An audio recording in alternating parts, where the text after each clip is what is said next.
Olá pessoal, estamos em mais uma live aqui do Parlamento Aberto no Instagram, programa que é desenvolvido pela Câmara de Vereadores de Piracicaba, voltado à transparência pública e à participação popular. Sejam todos bem-vindos aqui em mais uma live que estamos realizando. Hoje o nosso entrevistado será o coordenador epidemiológico de Piracicaba, Moisés Tagueta, que está aqui conosco.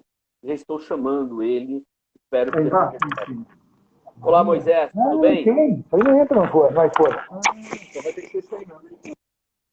Olá. Olá. Olá, Moisés, tudo bem? Estamos testando aqui apenas um fone. Você está testando um fone sem fio, né? Tá escutando bem? Eu estou, mas você está me ouvindo? Eu ouço perfeitamente, está ótimo. Então, ok.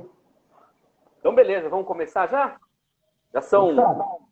Aqui, ó, 4:55. Você começa um pouquinho adiantado aí, pode ser? Tudo bem. Então, estamos aqui começando mais uma live do Parlamento Aberto, né? E hoje, como já anunciei, entrevistado é o Moisés Tagueta, que é o coordenador da Vigilância Epidemiológica do Piracicaba, desculpa. E aí também um servidor aí com muita história dentro do serviço público, com muito trabalho. Então, Moisés, primeiramente, gostaria de agradecer a você por nos atender aqui para essa conversa. Muito obrigado, viu? Opa, eu que agradeço a oportunidade de poder falar com vocês, poder falar com o nosso político, tirar a máscara, que senão as pessoas não me veem e não me ouvem direito, né? Perfeito. Moisés, como a gente sempre faz aqui na nossa live do Parlamento Aberto, a gente sempre começa um pouco com o panorama do que acontece na cidade em termos da pandemia do novo coronavírus, né? A gente sabe que a situação ainda é preocupante, a prefeitura trabalhando muito para tentar combater tudo que pode em relação à contaminação e também aos casos que vão que evoluem aí, inclusive a óbito, enfim, mas passar os números de hoje, que inclusive aproveito e mando um abraço aqui para a Udi Valentim pela toda a assessoria, por estar aí nos ajudando, e o Centro de Comunicação Social da Prefeitura divulgou que foram 90 novos casos confirmados nas últimas 24 horas, né, de ontem para hoje. Então, ultrapassamos os 2.000 casos, são 2.024 casos confirmados em Piracicaba, sendo que 602 pessoas continuam em tratamento. Eu sempre explico, né, para o pessoal que está nos acompanhando aqui, que o tratamento não são, lógico, todos na rede pública e nem no hospital. O tratamento é tanto a UTI quanto o leito de enfermaria, tanto da rede pública quanto da rede privada, e também aquelas pessoas que tratam em casa, porque a prefeitura faz esse monitoramento, né? E essa explicação quem nos deu foi o secretário Pedro Melo nas duas lives que ele participou aqui com a gente. Ainda tem 678 suspeitos, né, no coronavírus que estão sendo ainda analisados. E como a gente sempre faz, também para aqui dar um pouco de otimismo, falar que de ontem para hoje teve 51 pessoas que se recuperaram do novo coronavírus. Então já são 1.341 pessoas recuperadas. E sempre quando eu faço essa notícia, Moisés, eu sempre mando um abraço a todo mundo que está na frente, na linha de frente, toda aquela força, que a gente sabe que realmente é angustiante você ter que lidar com algo tão novo, tão grande quanto é uma pandemia. E aproveitando só para também passar um pouco de informações, né, o governo do estado hoje anunciou um plano de retomada da educação, né?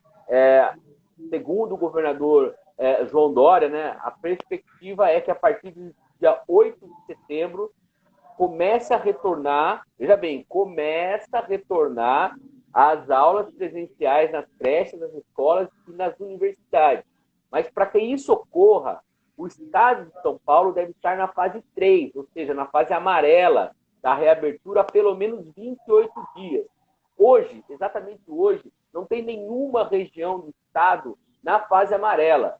São regiões que estão na fase vermelha ou na fase laranja, como é o caso de Piracicaba. Tá? O protocolo também, ele prevê, esse protocolo que foi anunciado hoje, ao meio-dia, meio-dia e meia, que foi a coletiva do governador do estado hoje, ele prevê o reinício das aulas com 35% da capacidade e, claro, todas as medidas obrigatórias de higiene, que você já sabe, que é o uso de máscara, que é o distanciamento, e também a questão do álcool em gel e toda a questão da higiene, tá?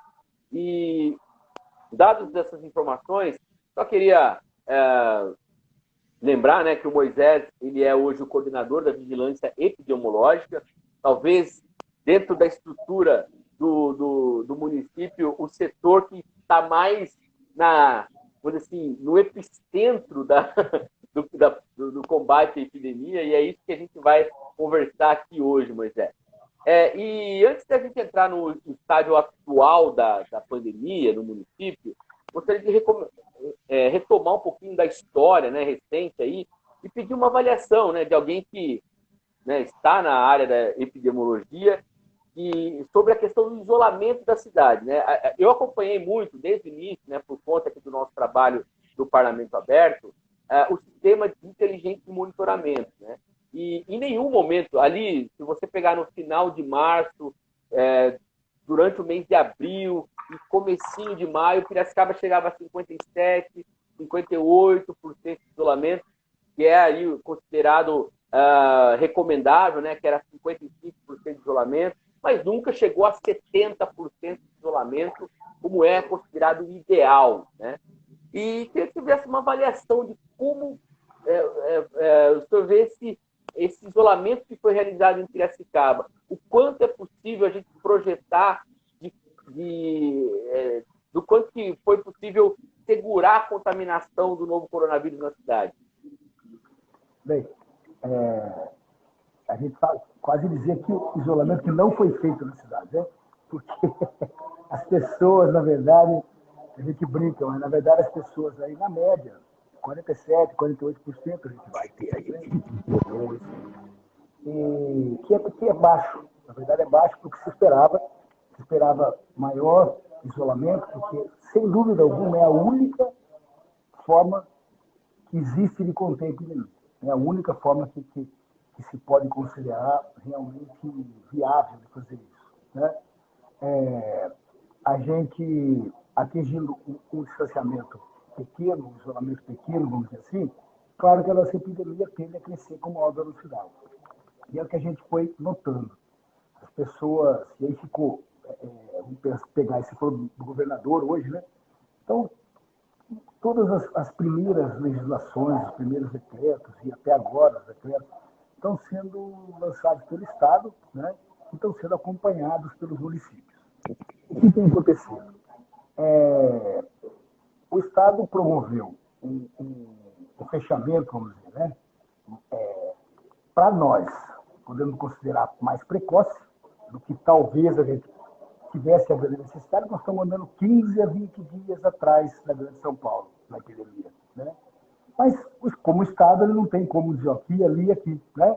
Então, foi dessa forma. Agora, a gente está tendo um entendimento melhor do que foi essa pandemia, do que está sendo, do que foi no início. O início foi uma coisa, todo mundo tateando, buscando uma forma de lidar com isso.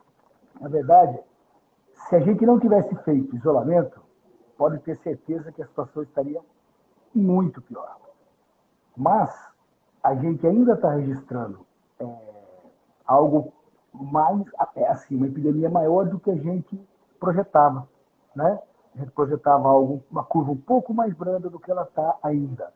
Porém, a ação do prefeito, do secretário de saúde, do diretor regional, né, do doutor Hamilton, aqui, do doutor Pedro Mello e do prefeito Bajas, essa ação foi bastante contundente no que diz respeito a melhorar as condições de resposta do nosso serviço de saúde, né?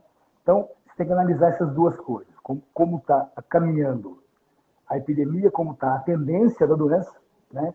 E como você consegue responder a isso. Como a gente conseguiu dar uma potência na nossa resposta. A gente começou com 57 leitos de UTI, estamos indo para 96, né? Então, você tem um grande acréscimo aí, né? São 37 respiradores que entraram, né? No total 44, com mais 7 que o município comprou. Então, você tem um grande aporte na possibilidade de dar atendimento e dar resposta, porque esse é o grande problema. Que a epidemia vai existir, que você vai chegar um dia a pelo menos 60%, 70% da população já com contato com o vírus, isso acontecer tudo isso num ciclo só, né? Pode ser que o ano que vem, nos outros anos, até que você tenha aí, você não vai mais ter caráter de epidemia, por mais que isso vá acontecer, você consegue duas maneiras. Ou você deixa isso muito lento, que você consegue absorver bem, ou se você tiver uma epidemia um pouco maior do que você queria, você tem que investir na forma de responder. Porque ela vai acontecer. Né?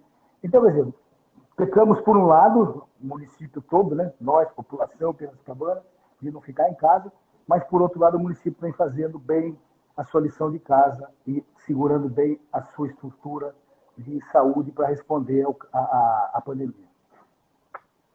Perfeito. Eu acho que, assim, é lógico que nós não estamos aqui, Moisés, e você, pela sua experiência no setor público, ninguém é mais habilidoso em saber preservar toda a questão técnica do poder público como você, como eu já vi em outras audiências públicas, você sempre tem essa posição técnica. Mas é inegável que essa questão de isolamento ela foi influenciada por uma não disposição do governo federal também em entrar com essa conta do isolamento social.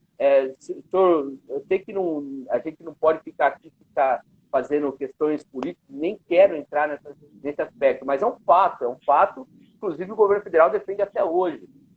Isso, você acha que foi determinante para essa questão do isolamento? Então, a gente tem uma realidade onde temos uma polarização muito grande, né, política no país, e essa polarização, por esse aspecto, é muito ruim. Né? Se a gente não anda juntos, o que está polarizado tende a atrapalhar o outro lado. Né? Na verdade, o Ministério da Saúde, aí, não vai crítica, mas como todos nós, na verdade, né, está enfrentando uma coisa totalmente desconhecida, na verdade. Né? Então, é normal que alguns tendam a pesar mais a mão e outros a tirar mais a mão. Opa, deu uma travada aqui. Pessoal, acabamos de ter uma primeira travada aqui. Eu estava assistindo uma outra live agora há pouco, uma amiga minha da Sabina de Carvalho, teve problema também. Tá. Agora voltou. Viu? Então, aqui também a gente tem. Tá. Isso, às vezes pesa a mão, né, ou tira a mão demais, demora um tempo, eu acho, que para as coisas se sintonizarem, mas elas se polarizaram demais. E essa coisa das trocas, né, sequentes, aí subsequentes no Ministério, realmente trouxeram aí vamos dizer, o país fica um pouco acéfalo no que diz respeito à política de saúde. Você tem essas instabilidades. Felizmente, a gente conseguiu aqui, Piracicaba, atravessar dessa maneira, e eu acho que, como a gente é responsável pela saúde no nível local, a gente tem que fazer o apesar de, não é verdade? Não adianta, né? A gente tem que fazer a nossa parte. O município daqui é uma responsabilidade direta nossa, e a gente tem que responder a isso. Eu acho que assim, estamos tentando fazer o melhor possível, lembrando que estamos enfrentando um inimigo bastante desconhecido, ainda mais conhecido hoje, né? Felizmente, a cada dia a gente vai descobrindo coisas e vai podendo trabalhar novas estratégias.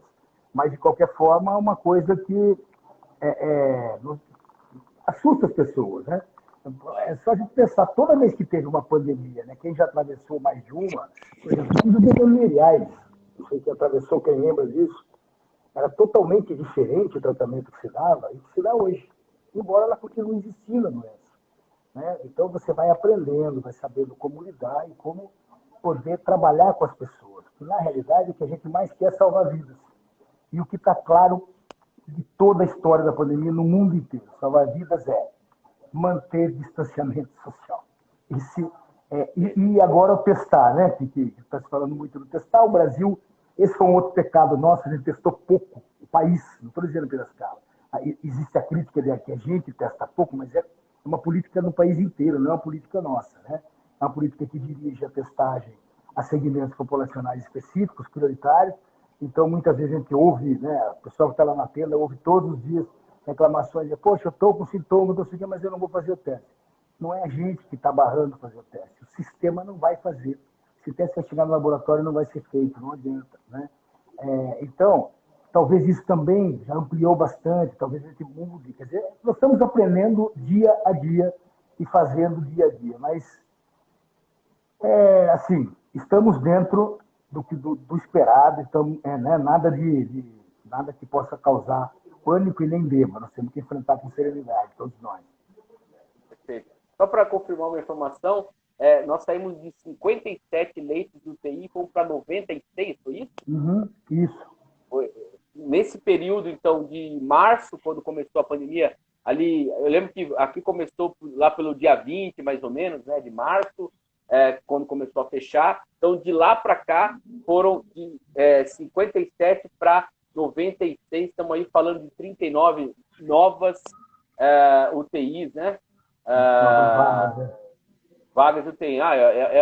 Eu acho um dado muito importante para mostrar justamente todo esse esforço que o prefeito tem feito, que o secretário tem feito, e acho importante a gente registrar esse aspecto aqui. Agora, só em termos de números, só para ter uma ideia, eu me lembro que quando começou a pandemia também, eu vi alguns outros epidemiologistas falando de previsões, inclusive baseado até no que na época o ministro Luiz Henrique Mandetta falava sobre a curva ascendente, o platô, né? Como que está essa coisa em Piracicaba? Vocês tinham uma previsão até junho, estamos aqui, dia 24 de junho, a gente vai ter tantos casos.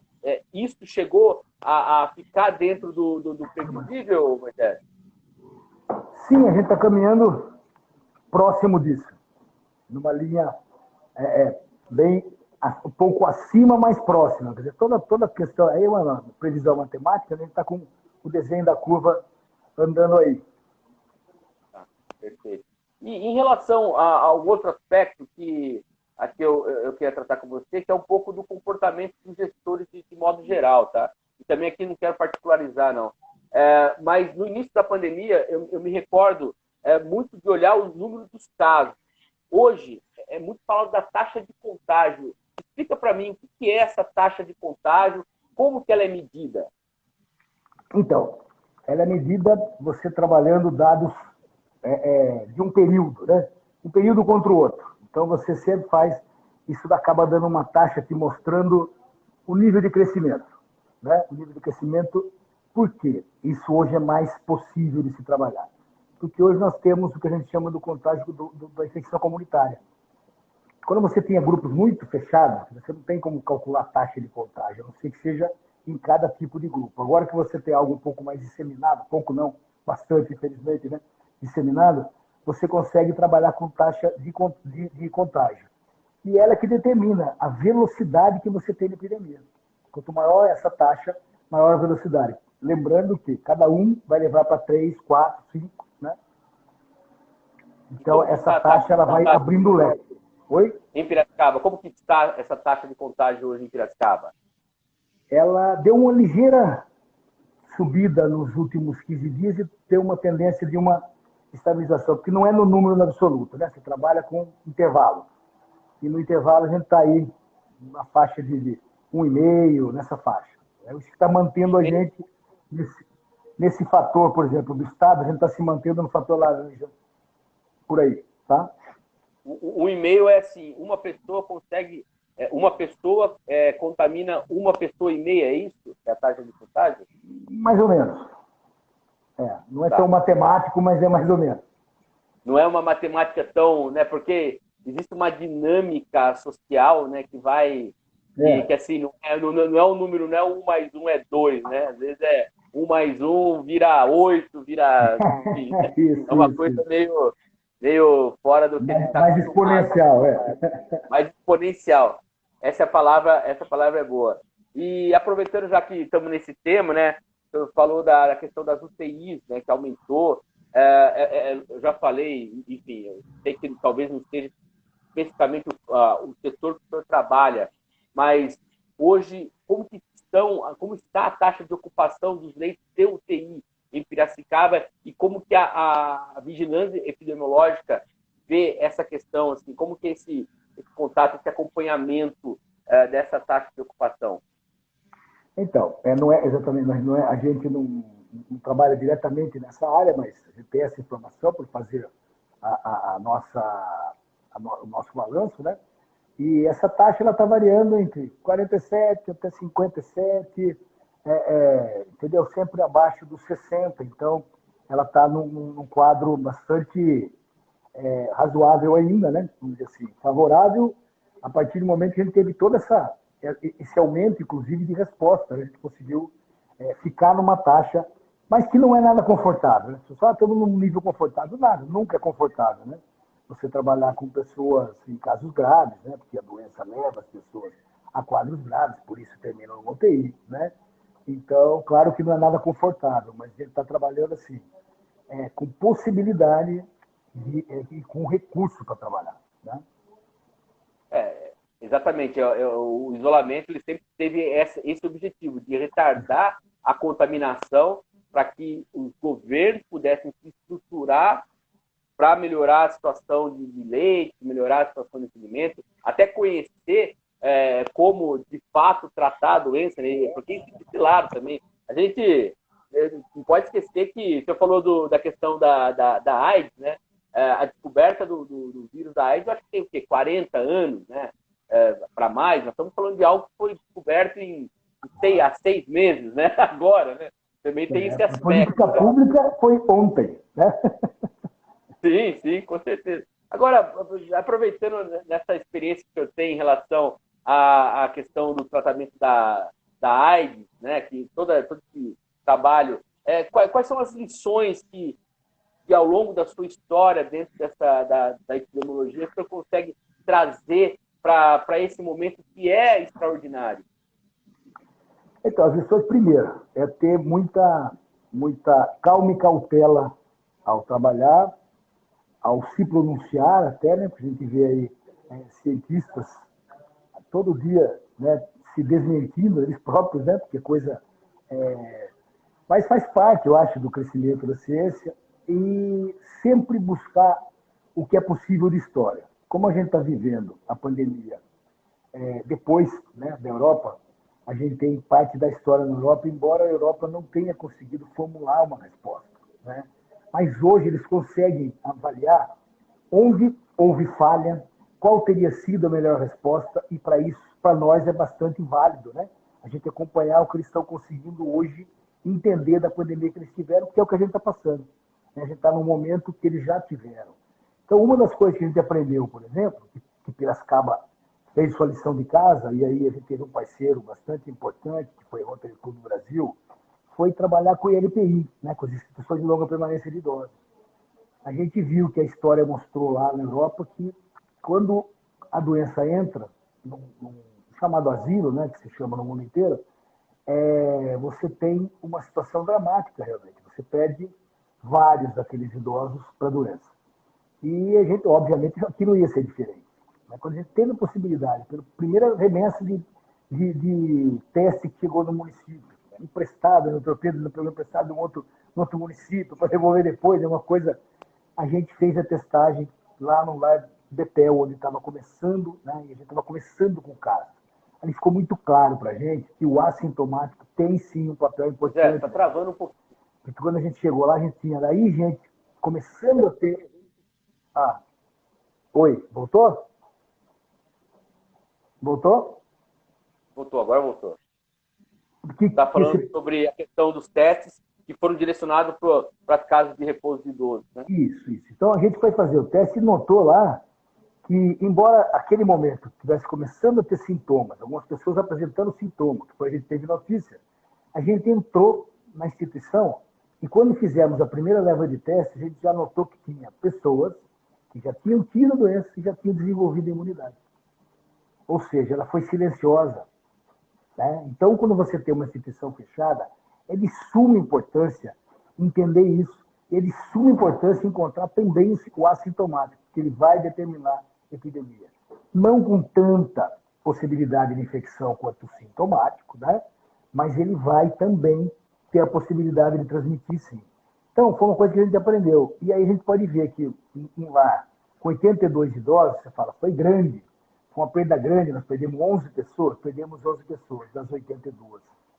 Porém, nos Estados Unidos, nós tivemos coisas do tipo 106 idosos, nós perdemos 98. Na Itália, uma casa onde tinha 87 morreram todos. Você entendeu? Então, faz uma diferença enorme você poder ter uma história e utilizar esse conhecimento. E a gente teve essa possibilidade, né, de fazer isso. Então, realmente, a testagem é algo que o país tem que, inclusive, pensar um pouco melhor da forma como fazer. Mas já está caminhando para isso. O senhor falou dos assintomáticos, né? Que maneira? O senhor explicou essa questão que eu acho fundamental, porque realmente é algo que, como o senhor colocou, é o silencioso, é aquele que você não consegue saber que tem, mas ele pode passar para alguém. Inclusive, o fato de ter contato com outras pessoas coloca todo mundo como suspeito. Como que essa descoberta em relação ao assintomático, né? Ou seja, a pessoa que não apresenta sintomas visíveis, né? Como que ela definiu a forma que vocês passaram a tratar, a combater esses casos, sabendo que muitas vezes é um tiro no escuro, né? Estou atirando, eu nem sei onde está o alvo, mas eu sei que tem alguma coisa ali, né? Como que vocês passaram a tratar esses casos? É um tiro que a gente relutou muito em dar, reluta sempre, porque você está dando esse tiro no escuro.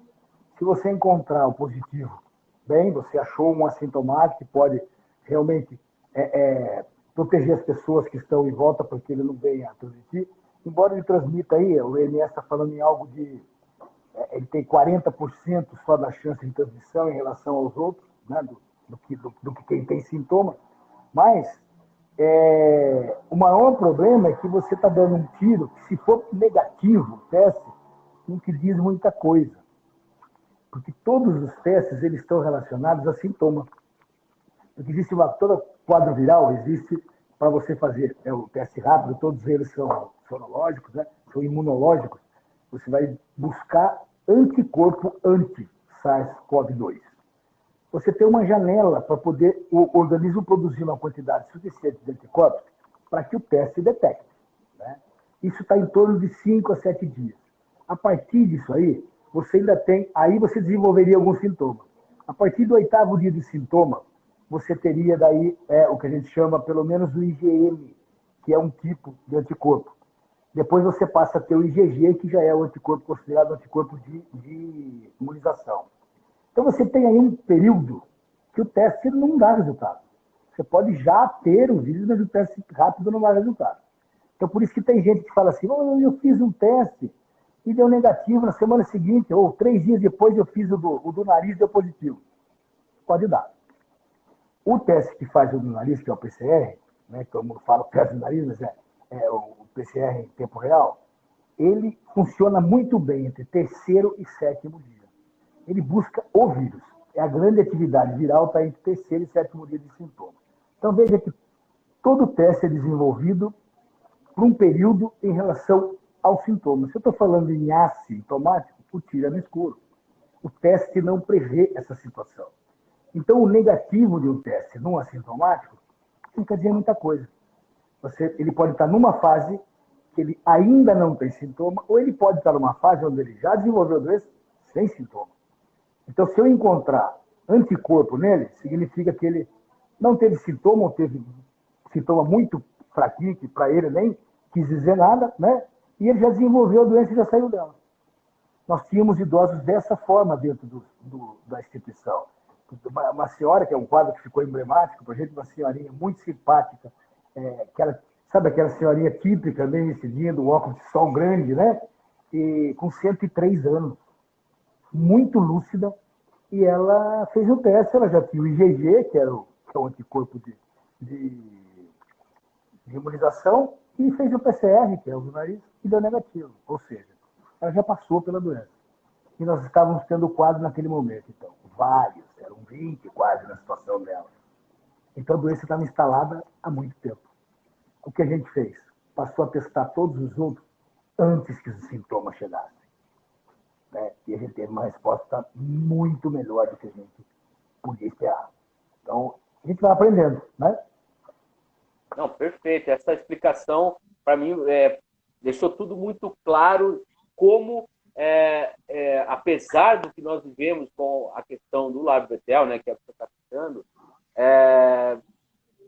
muitas vidas ali foram salvas por ter tido essa possibilidade de entender que existe o assintomático e que você tem que tentar pegar o vírus logo no começo ali, né? Como fala, uma corrida de gato e rato, né? Um atrás do outro ali, tentando pegar o E outro. contra o tempo. Eu acho assim, sinceramente, é uma informação que até agora eu não tinha visto essa informação e para mim acaba sendo muito importante.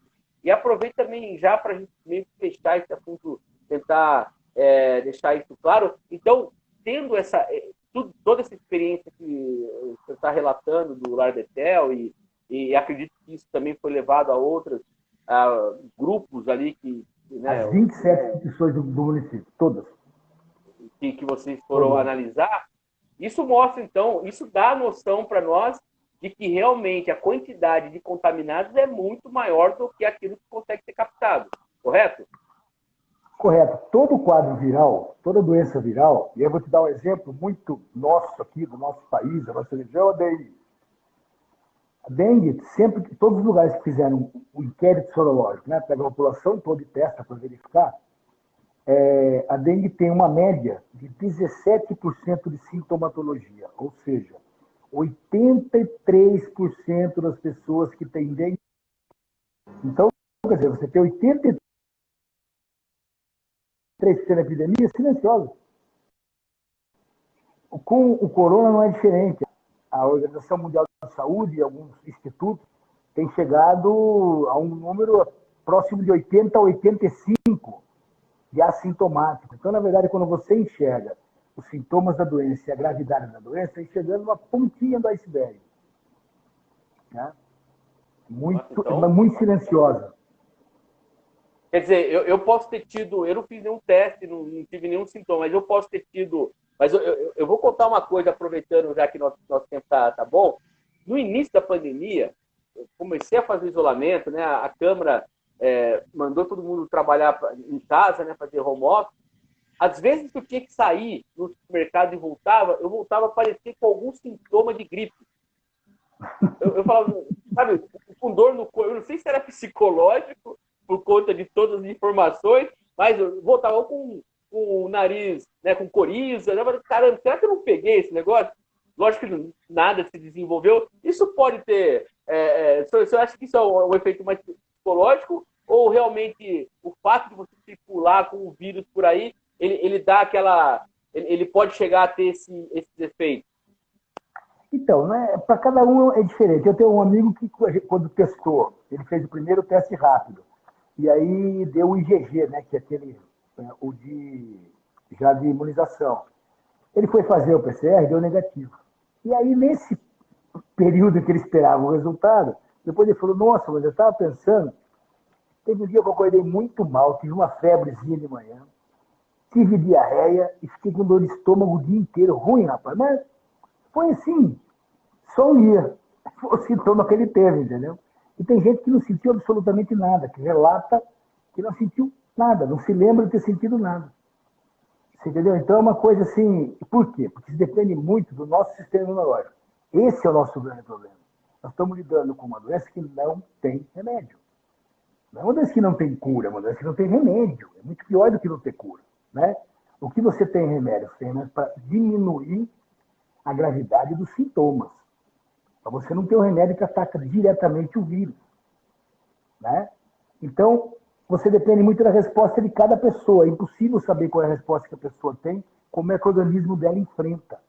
Por isso que você vê assim, nossa, mas o cara era tão forte e tal, e morreu. O outro ali, um velhinho, 90 anos, está aí forte e resistiu. O sistema imunológico da pessoa respondeu e o da outra não conseguiu responder a contento. E a gente tem que contar com isso, com a resposta orgânica de cada um. Então, esse é um grave problema. Você não tem como avaliar a resposta orgânica das pessoas. Né? Dizer, esses aqui podem pegar, aqueles não podem. A gente sabe que algumas doenças, doenças pré-existentes, elas podem piorar a possibilidade de casos graves. Né? Então, claro, esses a gente tem que tomar cuidado, porque a gente sabe disso, mas tem alguns casos que você não identifica grandes situações pré-existentes e a pessoa evolui muito mal.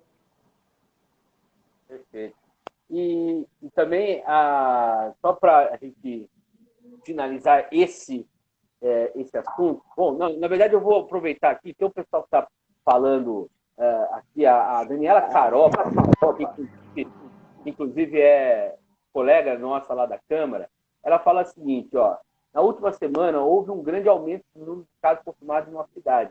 Podemos considerar que uma das causas, inicialmente, foi a abertura do comércio local? E aí, Moisés, queria que aproveitar nessa pergunta da Daniela, dá para dizer que a abertura ela foi precipitada ou não? Você acha que realmente era aquilo que podia fazer? É lógico que tem um aspecto econômico, toda essa questão, mas estamos aqui falando no aspecto da epidemiologia mesmo. Independente, né, da gente... vamos esquecer um pouco os outros aspectos. Dentro do aspecto epidemiológico, estava na hora de abrir, mesmo que parcialmente? Cortou a tua parte da sua fala.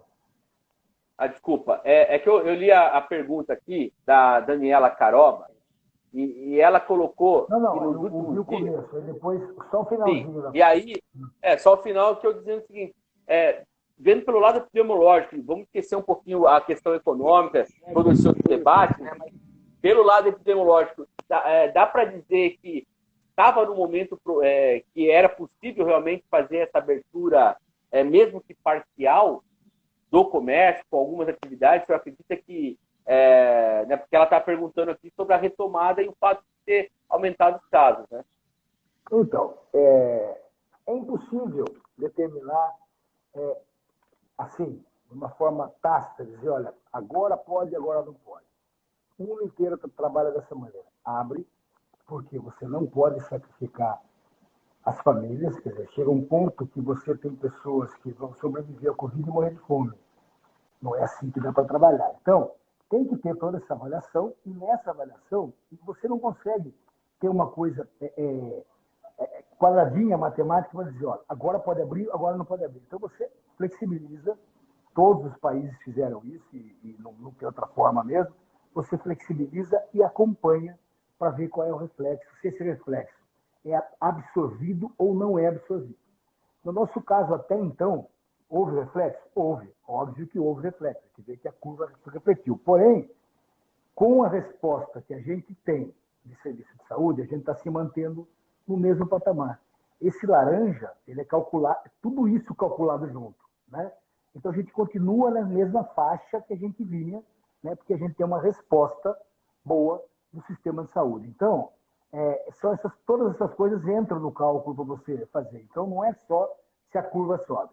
Se a curva subiu, que tem você nota que, né, algo aconteceu, e esse algo provavelmente foi não digo a reabertura do comércio, eu digo o movimento de pessoas, né?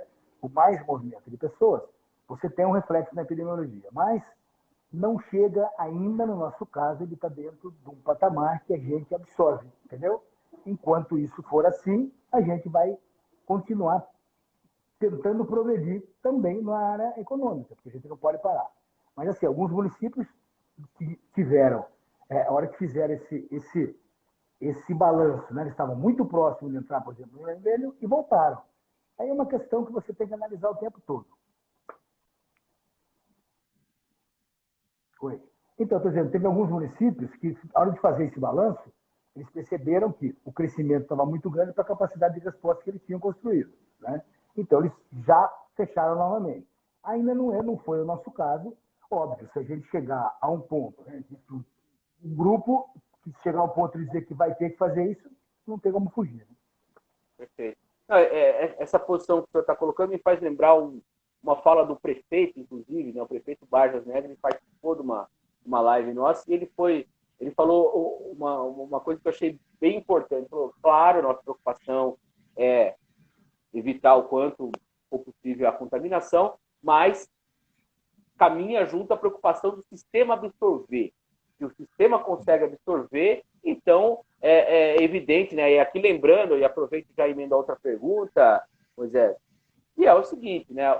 O plano de retomada que o governo do Estado colocou, e a maneira de analisar as fases, vermelha, laranja, amarela, até chegar à fase verde, leva em questão a capacidade do sistema e a evolução da epidemia. Então, e a evolução do número de óbitos, tudo isso. Então, exato. E dentro da evolução da epidemia, dos casos, do número dos óbitos e tudo mais. O senhor acha que esses critérios que o governo do Estado colocou, eles são critérios plausíveis, são critérios que dão realmente a dimensão do que se pode trabalhar? Acho que sim, que na epidemiologia, acho que o que a gente tem de mais complexo e completo para fazer o cálculo é isso mesmo. É você analisar sobre esses 3 aspectos e dessa forma, tudo no mesmo período de tempo, né, de comparação. Então, sim, o cálculo que foi estabelecido pelo Estado, na minha opinião, é o que a gente tinha de melhor para fazer acompanhamento. E falando agora, continuando nessa questão da pandemia, né, da abertura do comércio, uma preocupação que sempre me coloca, inclusive quando eu anunciei a live que ia fazer com você, Moisés, várias pessoas perguntaram isso daí. Que, assim, é claro, entende a questão econômica e tal, mas é muito difícil até para fiscalizar. E aqui não estamos falando de falta de estrutura do Estado, da Prefeitura, não é nada disso. É realmente que, como você vai colocar um policial, uma pessoa na porta de na esquina de cada rua de comércio na cidade fiscalizar? É impossível, isso não vai acontecer. E, enfim, como que sobre essa situação? Porque eu acho que a pandemia nos trouxe também uma questão que vai muito além da doença. Ela é muito específica a forma tanto de você controlar ela quanto de tratar ela, né? Como você vê essa situação da fiscalização, né? Então, o fato é que a gente tem que, o brasileiro teria que pensar um pouco mais assim, ele se cuidar e cuidar do outro. Essa coisa que a gente tem, né? O brasileiro tem, o latino tem, né? De colocar no Estado ou no outro. Alguém é responsável por aquilo, não sou eu. Né? Sempre alguém é responsável por aquilo, não eu. Então, assim, você tem que pensar, o dono do estabelecimento, até que ponto ele tem que se responsabilizar para que ali ele não esteja promovendo a disseminação. Quem vai às compras, por exemplo, né? A gente está falando, né? Tem que ser 4 pessoas na casa, vai um. Não precisa dos 4 para comprar, não. Aí sai para passear a família toda, né? Então, uma família toda passear, vai para o supermercado, totalmente desnecessários outros 3 que estão juntos. Essas coisas que as pessoas têm que pôr na cabeça. Não é dizer, abre ou fecha o comércio. O abre o comércio não significa, legal, ficou bom, vamos todo mundo sair para a rua e vamos para o comércio. Não.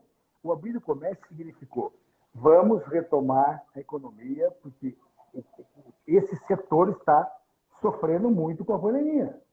E vamos trazer para a cidade as pessoas poderem consumir algumas coisas.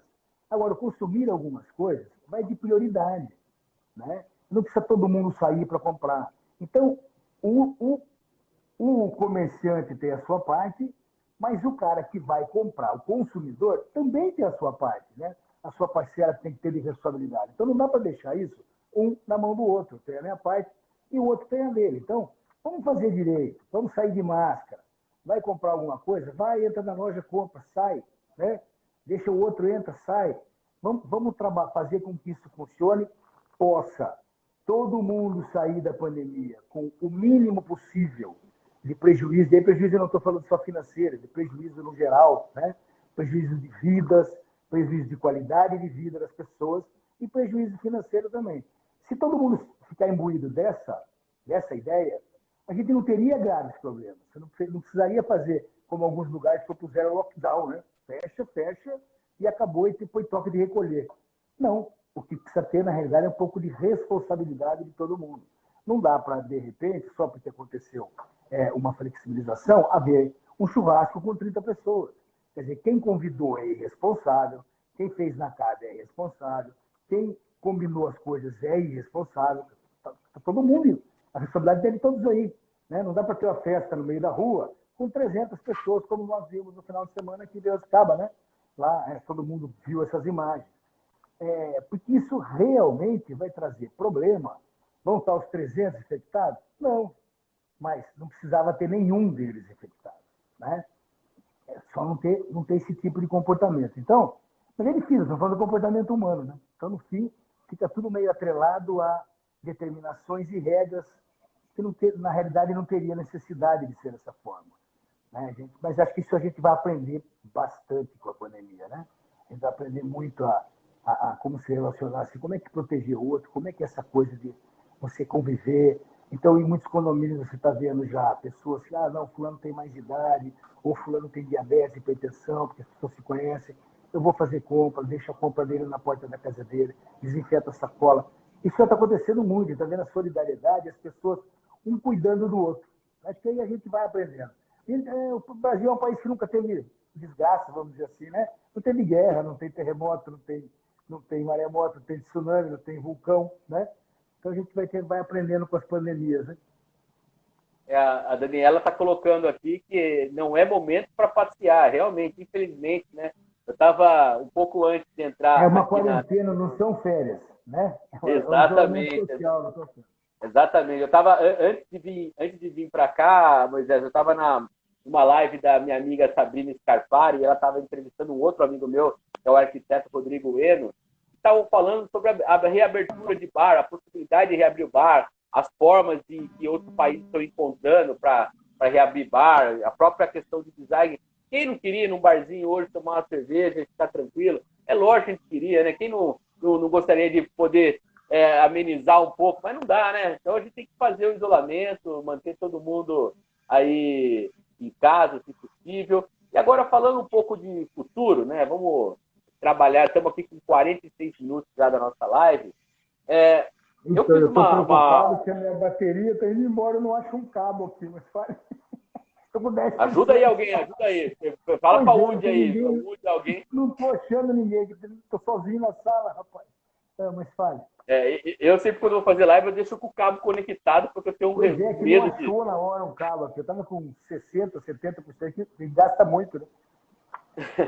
E aí eu queria falar sobre futuro, porque eu tive uma live na semana passada com o educador físico, o Eduardo Azini. Inclusive, eu acho que chegou esse documento até você também, né? Que foi a todo o comitê aí de combate ao coronavírus, né? Você está dentro desse comitê, né? Dessa comissão aí que está trabalhando diretamente, sobre a possibilidade de abertura de academias. É claro que eu não vou colocar esse aspecto, é porque eu falei para o Du, o prefeito nem teria como fala, essa autonomia para abrir a academia, porque isso depende do governo do Estado. Né? Mas falando da questão de exercício, tá? Quanto epidemiologia, as pessoas podem, né? Quanto epidemiologista, o senhor sugere que as pessoas podem fazer ao ar livre, que tipo de exercício é possível fazer e ainda manter a questão de isolamento? Estou perguntando isso porque tenho visto várias pessoas da área da saúde falando de exercício enquanto algo para aumentar a imunidade, para também, que é algo ligado à saúde também, né? Aliviar o próprio estresse numa quarentena. Eu mesmo hoje de manhã saí dar uma caminhada aqui perto de casa para poder dar uma aliviada, né, na cabeça. Mas qual que é a sugestão que o senhor sugere, que o senhor passa em relação a exercício? Qualquer exercício que a pessoa tiver habituado, desde que ela faça sozinha. Ótimo, né? Porque, na verdade, é isso, o problema é esse. Quando você sai para correr, por exemplo, na rua, as pessoas falam assim, mas eu estou correndo lá, Cruzeiro do Sul, né? Muita gente vai correr na Cruzeiro do Sul, já que os parques estão fechados. Então, aí vai, mas aí você vai lá no fim da tarde, tem uma aglomeração de pessoas.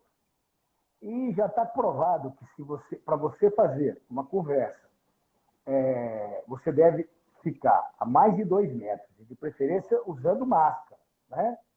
As pessoas vão correr, elas teriam que ficar a 20 metros uma das outras. Claro que você está correndo, o que você espere na sua respiração maior, o outro vem vindo atrás. Não dá tempo disso descer, o outro passou. Entendeu? Então, você teria que estar mais ou menos 20 metros de quem está correndo, de distância, e o ideal era que usasse máscara. Agora, veja, tentou correr de máscara. Então, as pessoas começam e tiram no primeiro minuto. Então, a concentração de pessoas é o problema. As pessoas devem tentar se exercitar o máximo possível em casa. Né? Existem vários sites, por exemplo, que estão fazendo aí, né, o Academia em Casa, é, algumas academias estão, as pessoas, mesmo para academias pagas, né, estão passando atividades para se fazer em casa, né, de uma forma mais fácil de se realizar, sem grande necessidade de equipamento.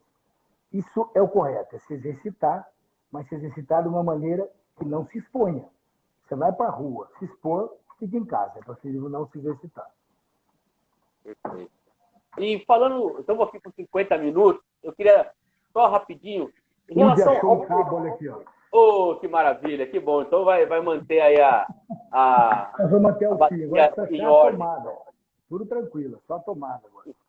Em relação ao perfil das pessoas que faleceram em Piracicaba, Moisés, vocês têm algum tipo de levantamento? Faixa etária, se é grupo de risco, se tem comorbidade? Você tem esse tipo de levantamento?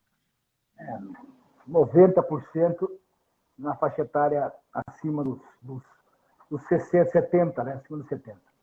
E, assim, um único caso nós temos que não tinha, assim, vamos dizer, grandes comorbidades e uma idade um pouco inferior, entendeu? Então, assim, está dentro do parâmetro do esperado mesmo. Pessoas com mais idade e com doenças pré-existentes, né? E em relação à questão geográfica da cidade, e eu estou perguntando isso com base numa matéria que saiu no jornal Estado de São Paulo, que na capital paulista eles conseguiram, conseguiram identificar que o risco de uma pessoa negra falecer é maior do que uma pessoa branca, por conta da questão dos atendimentos na área de saúde, não por a questão de biotipo, mas por questão de atendimento, mesmo na área de saúde, por morar em periferia. Essa situação está acontecendo em Piracicaba? É possível saber também se a maioria das pessoas que morreram eram de áreas com menor faixa salarial, com menor faixa de renda ou não? Então, aqui a gente teve um pouco um viés aí nessa questão, porque ainda, né, os dados que a gente tem, eles são bastante contaminados aí, dados, né, contaminados.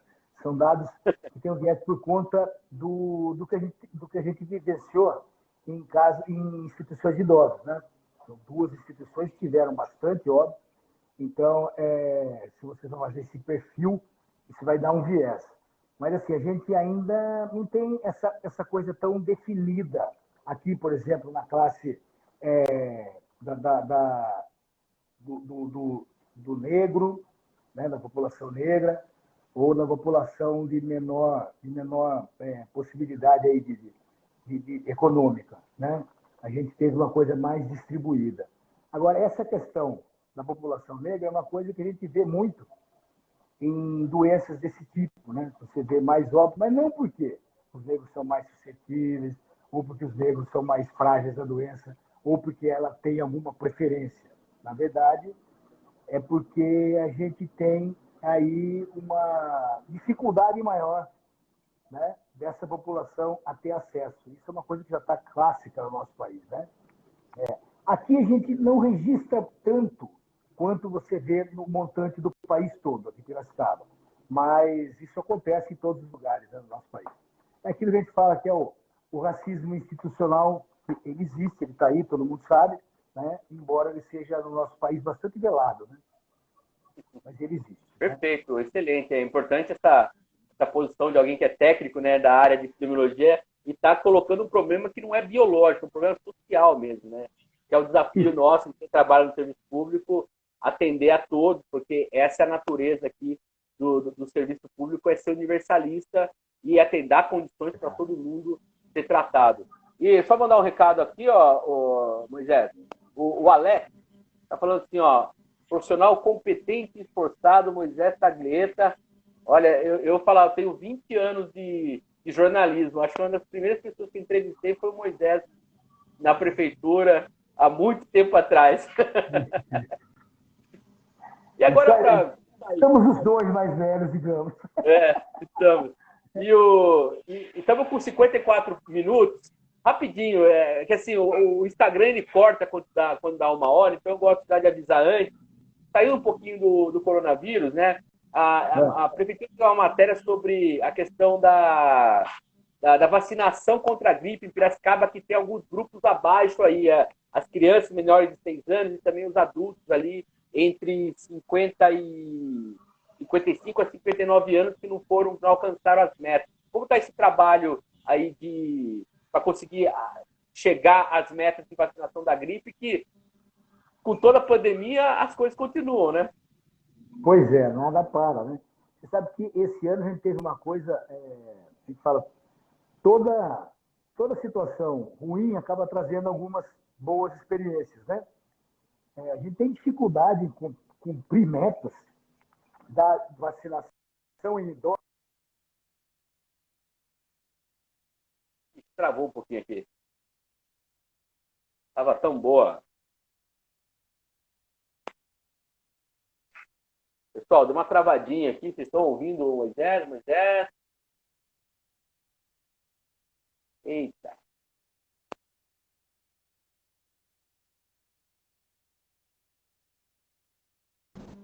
Voltamos? Voltou. Caiu, não sei por quê. Então, acho que não passou nada, né, do que eu estava falando. A gente cumpriu esse ano a meta de vacinação de idosos de uma forma, assim, brilhante. Né? Porque todo mundo queria se vacinar naquele momento que foi no início. Todo mundo se lembra disso, né? Houve correria aos postos, gente pedindo para não se aglomerar, e as pessoas querendo fazer, mas era idoso e profissional de saúde naquele momento, né? Então a gente conseguiu cumprir aquela meta muito, muito ágil. Parou? Pô, tá travando, cara. Que pena. Bem no finalzinho aqui começou a travar, gente. Viu? E a meta do idoso foi 115% atingida, é isso? Isso. A gente passou até da meta. Tivemos várias estratégias diferentes, aprendemos bastante, né? Como fazer outras estratégias. Usamos um drive-thru, né? De vacinação, coisa que nunca tinha existido. Mas aí o que acontece? Parece que as pessoas se acomodaram na vacina, né? Então, a criança, a ênfase que foi dada no idoso, né, por conta da gravidade do Covid, acho que as pessoas pensaram, nossa, eu preciso vacinar meu pai, meu avô e tal. Mas a criança também pode pegar Covid, como a criança também pode pegar influenza. Os quadros são mais graves nos idosos, né? São menos graves nas crianças, mas elas também pegam e transmitem. Então, quando a gente consegue fazer a vacinação da influenza, qual é a grande vantagem? Você vai ter quadros gripais na população, mas que não vão ser por influenza, porque as pessoas estão vacinadas. Então, a possibilidade de pessoas terem quadro gripal, buscarem atendimento, acabarem se infectando por Covid, porque vão a locais lá, é menor. As pessoas estando imunizadas da influenza, elas vão fazer menos síndrome gripal e vão ter que se expor menos. É isso que as pessoas têm que entender. Então, tem que vacinar, sim. Tem que procurar a unidade para se vacinar. Perfeito. Moisés, estamos terminando aqui já. 58 minutos já de entrevista. Muito obrigado por essa aula. Eu nem falo que a entrevista é uma aula. Sempre quando eu converso com você, dá uma aula sobre epidemiologia. Cara muito simpático aí, carisma enorme que você tem dentro do serviço público, a competência. Eu agradeço muito aí a sua atenção, viu? Muito obrigado. Acho que isso é idade e tempo de casa já, viu? Eu que gostaria de agradecer e parabenizar pelo trabalho que você vem fazendo. Muito legal essas possibilidades da live, né? Das pessoas poderem ver e as pessoas estão tendo tempo de ver. Isso também é muito bom, né? Porque você está levando sempre boa informação. Parabéns pelo trabalho que você vem fazendo, viu? Valeu. Parabéns para a Câmara aí. Obrigado. E lembrando que essa live nossa vai virar uma matéria no site da Câmara amanhã, na câmarapiracicaba.st.gov.br. O vídeo vai lá para o nosso canal no Comunicação Câmara de Vereadores de Piracicaba, lá no YouTube. E também, você que está aqui nos acompanhando, que veio aí de outro lado aí para o Instagram, acompanhe o nosso Instagram aqui, Parlamento Aberto. E também agora começamos a fazer podcast. Essa nossa entrevista aqui vira um podcast lá na Rádio Câmara Web também. Então, são formas de divulgação. Muito obrigado a todo mundo que acompanhou e até a próxima. Tchau, tchau. Tchau, até a próxima. Valeu.